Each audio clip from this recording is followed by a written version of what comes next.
Γεια σας, καλώς ήρθατε στο κανάλι μου. Σήμερα θα φτιάξουμε πυροσική με πατάτα, νηστίσιμη συνταγή, στην οποία μπορείτε να την φτιάξετε όλοι. Πεντανόστιμη, με αφράτο ζυμάρι.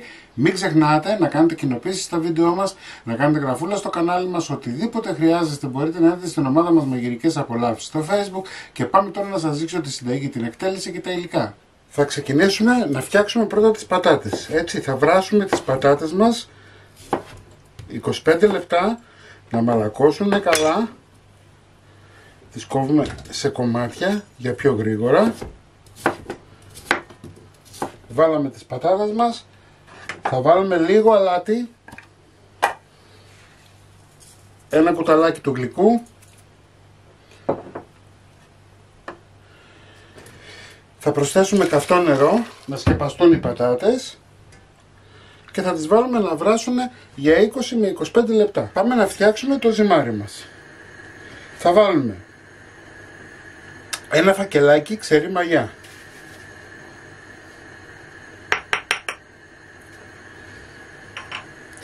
...500 γραμμάρια αλεύρι,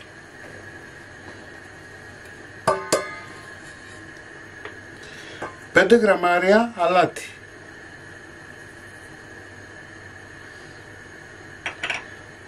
40 γραμμάρια σπορέλαιο ή ηλιέλαιο ή καλαμποκέλαιο, 350 γραμμάρια νερό. Θα χρειαστούμε και λίγο αλεύρι ακόμα μετά για να μπορέσουμε να δουλέψουμε. Ανακατεύουμε. Θα δουλέψουμε λίγο και με μία σπάτουλα. Βλέπετε η ζύμη μας είναι μαλακιά, κολλάει, έτσι. Θέλουμε να είναι μαλακιά, θα την ετελειώσουμε με υπόλοιπο αλεύρι στο πλάσι. Θα ψεκάσουμε με λίγο σπορέλαιο.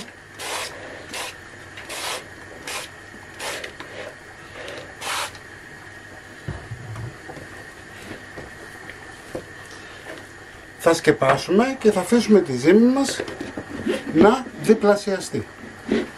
Σε ένα τηγάνι έχω βάλει ένα μεγάλο κρεμμύδι ψιλοκομμένο. Θα βάλω 20 με 30 γραμμάρια ελαιόλαδο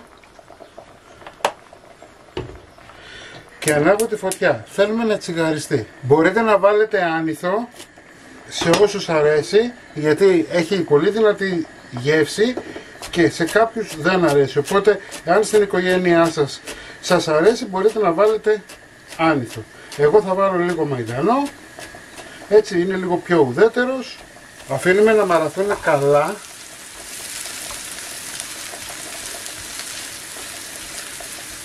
Βλέπετε έχει μαραθεί καλά. Θα ρίξουμε τώρα το μαϊντανό.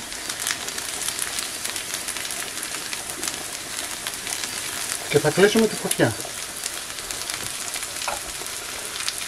Οι πατάτες μας έχουν βράσει.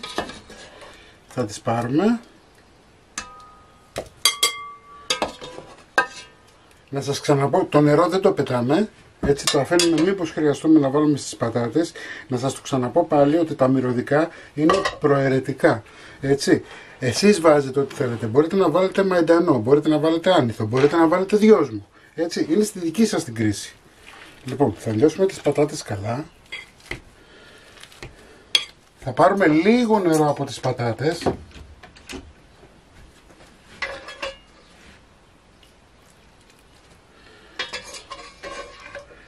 Για να είναι ζουμερή η γέμισή μας, όχι πάρα πολύ, τόσο ώστε να μπορούμε να το δουλέψουμε.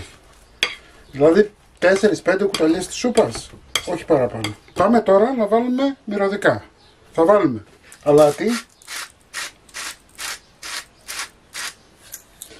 μισό κουταλάκι του γλυκού, αν θέλετε μπορείτε να βάλετε και παραπάνω, αυτό είναι στη δική σας την κρίση, πιπέρι, μπορείτε να βάλετε μοσχοκάριδο αν θέλετε, έτσι, εγώ θα βάλω λίγη πάμπρικα, θα βάλουμε το κρεμμύδι το τσιγαρισμένο και θα ανακατέψουμε τώρα να ομογενοποιηθούν όλα τα υλικά. Πάμε να δούμε και τι έχουμε κάνει με το ζυμάρι.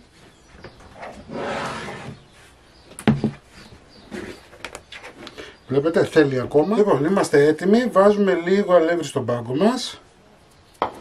Έτσι. Θα βάλουμε τη ζύμη.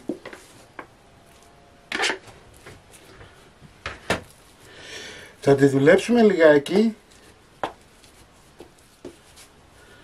Πάμε τώρα να κόψουμε κομμάτια, έτσι, για να μπορέσουμε να τα γεμίσουμε. Λοιπόν, έχω βγάλει 10 μπαλάκια.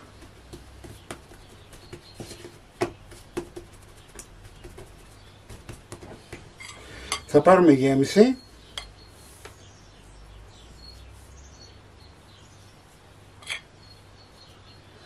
Και αφού έχουμε αρκετή, μπορούμε να βάλουμε και αρκετή γέμιση. Έτσι. Θα διορθώσουμε λιγάκι. Και πάμε να κλείσουμε.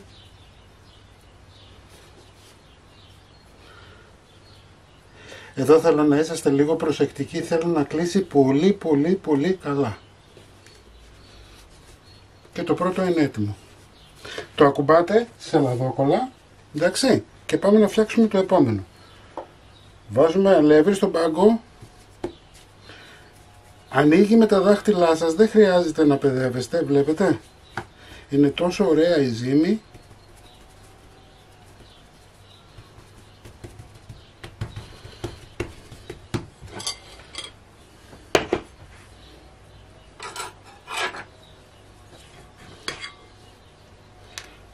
Θα βάλουμε γέμιση. Μην την ελπάστε, πατάτα είναι.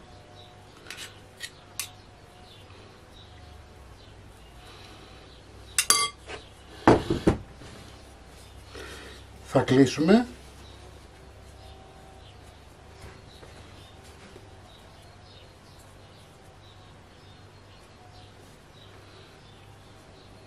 Είναι τόσο εύπλαστο το ζυμάρι που κλείνει κατευθείαν, χωρίς να έχετε, χωρίς να κουράζεστε, χωρίς τίποτα. Λοιπόν, του δίνουμε σχήμα.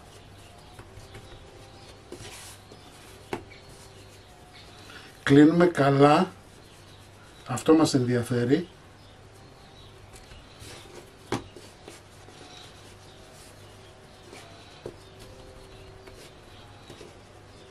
Και είμαστε έτοιμοι. Εφόσον ετοιμάσαμε όλα μας τα πυροσκή, έχω βάλει σπορέλαιο στο τηγάνι. Έτσι. Και μόλις ζεσταθεί καλά, θα ξεκινήσουμε το τηγάνισμα.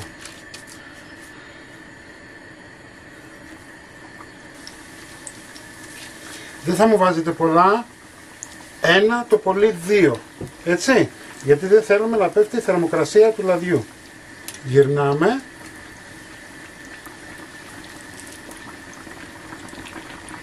Αφήνουμε να τηγανιστούν καλά. Εάν είναι πάρα πολύ δυνατή η φωτιά, χαμηλώνουμε λιγάκι, έτσι. Εδώ έχω ένα ταψί με χαρτί κουζίνας. Ακούστε.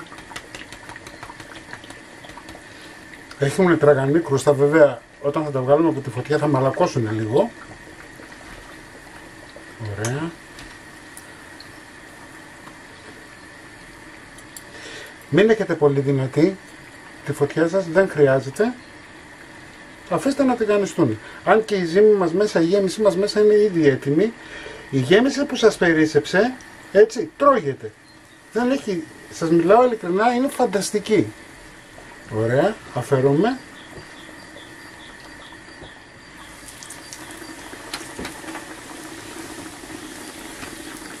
Έτσι.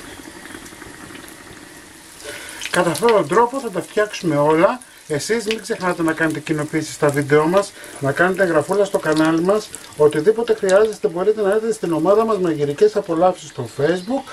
Έτοιμα θα τα δείτε στην αρχή του βίντεο και εμείς θα τα ξαναπούμε πάλι. Γεια σας!